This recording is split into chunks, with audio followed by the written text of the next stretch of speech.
पाहुयात पुढची बातमी। मुंबई महानगरपालिकेमध्ये काँग्रेसनं आंदोलन केलेलं आहे। दिल्लीतल्या लाठीचार्जच्या विरोधात काँग्रेस आक्रमक झाली आहे। सरकारच्या विरोधात काँग्रेस आंदोलकांनी जोरदार घोषणाबाजी केलेली आहे। दिल्लीमध्ये शांततेच्या मार्गाने आंदोलन करणाऱ्या विद्यार्थ्यांवर पोलिसांनी लाठीचार्ज केला आणि त्याचा निषेध नोंदवण्यासाठी आता काँग्रेस आक्रमक झाल्याचं चित्र आपल्याला पाहायला मिळतंय। सरकारच्या विरोधात काँग्रेसनं जोरदार घोषणाबाजी केलेली आहे। मुंबई पालिकेमध्ये विरोधक आणि सत्ताधारी आमने सामने आलेले आहेत।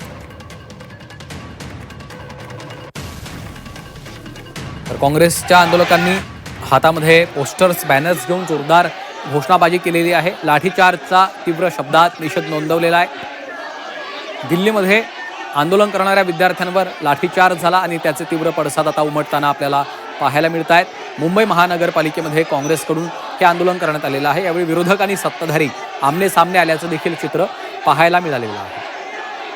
कपिल राऊत आमचे प्रतिनिधी सध्या फोन लाईनवरनं आपल्यासोबत जोडले गेलेले आहेत। कपिल, आपण पाहतोय काँग्रेसच्या आंदोलकांनी या ठिकाणी सध्या जोरदार घोषणाबाजी केलेली आहे, काय माहिती आहे?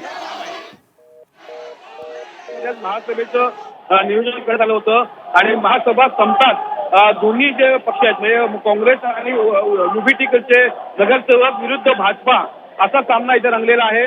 दोन्हीकडनं घोषणाबाजी होत आहे। मध्ये एक दरवाजा आहे काचेचा, एकाकडे काँग्रेसचे आणि उभाटीचे नगरसेवक आहेत, तर दुसरीकडे भाजपाचे नगरसेवक आहेत, शिवसेनेचे नगरसेवक आहेत आणि दोघांकडनं ही घोषणाबाजी सुरू आहे जोरदार।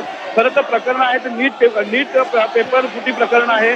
त्या प्रकरणावरनं काँग्रेसचे आणि उभाटाचे नगरसेवक आक्रमक झालेले आहेत। घोषणाबाजी सुरू आहे। अनेक नेते जे आहेत त्यांच्या विरुद्ध घोषणाबाजी सुरू आहे। हे नेते मंडळी चोर आहेत अशी घोषणाबाजी सुरू आहे। राजीनामा द्या अशी घोषणाबाजी सुरू आहे आणि आता गदारोळ पाहायला मिळते मुंबई महानगरपालिकेमध्ये। महासभा जरी सुटली असली, महासभा जरी संपली असली तरी मात्र दोन्ही नगरसेवक आहेत, दोन्ही गटाचे नगरसेवक आहेत, हे आमने सामने आलेले आहेत। त्यामुळे मोठा गदारोळ इथे पाहायला मिळतोय। मोठ्या प्रमाणात घोषणाबाजी सुरू आहे।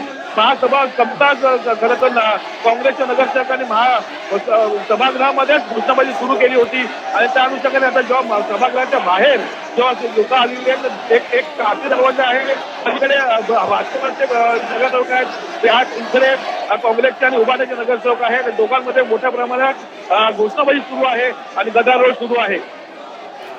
निश्चितच कपिल, आपण पाहतोय दिल्लीमध्ये ज्या पद्धतीनं विद्यार्थ्यांवर लाठीचार्ज झालेला होता त्याचा निषेध आता नोंदवला जातोय आणि त्याच घटनेचे कुठेतरी तीव्र पडसाद या ठिकाणी उमटताना दिसत आहे। नक्कीच हाच मुद्दा आहे। खरं तर पेपर फुटी प्रकरणच हा एक मुद्दा आहे आणि त्या मुद्द्यावरनं दिल्लीमध्ये मोठं आंदोलन सुरू आहे आणि तिथे लाठीचार्ज झालेला आहे। त्या लाठीचार्जचा आम्ही निषेध करतो, सरकारचा आम्ही निषेध करतो, काँग्रेसचा आणि उभाटाच्या नगरसेवकांच्या घोषणा असं त्यांचं म्हणणं आहे आणि त्या विरोधात म्हणजे सरकारने केलेली जी पावलं आहेत ते अचूक आहेत, सरकार योग्य ती पावलं उचलत आहेत अशी भाजपाचा स्टँड आहे आणि या दोन्ही स्टँड दोघांचं जी स्टँड आहे त्याच्यामध्ये हा आता युक्तिवाद सुरू झालेला आहे आणि घोषणाबाजी सुरू झालेली आहे।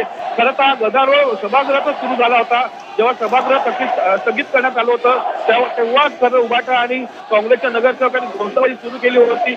मोदी सरकार चोर आहे, हे सरकारचे मंत्री चोर आहेत, अशा अनेक घोषणाबाजी इथे ऐकायला मिळतात आपल्याला। आणि आता दरवाजाच्या बाहेर आल्यानंतर सभागृहाच्या बाहेर आल्यानंतर दोन्ही जे नगरसेवक आहेत ते आमने सामने आलेले आहेत आणि गदारोळ मोठ्या प्रमाणात सुरू आहे। आता पोलीस इथे आलेले आहेत आणि हा गदारोळ थांबवण्याचा प्रयत्न करतात। जे महानगरपालिकेचे सुरक्षा रक्षक आहेत ते पोहोचलेले आहेत आणि ते आता हे आंदोलन थांबवण्याचा प्रयत्न करतायत। निश्चितच धन्यवाद कपिल या सविस्तर माहितीसाठी।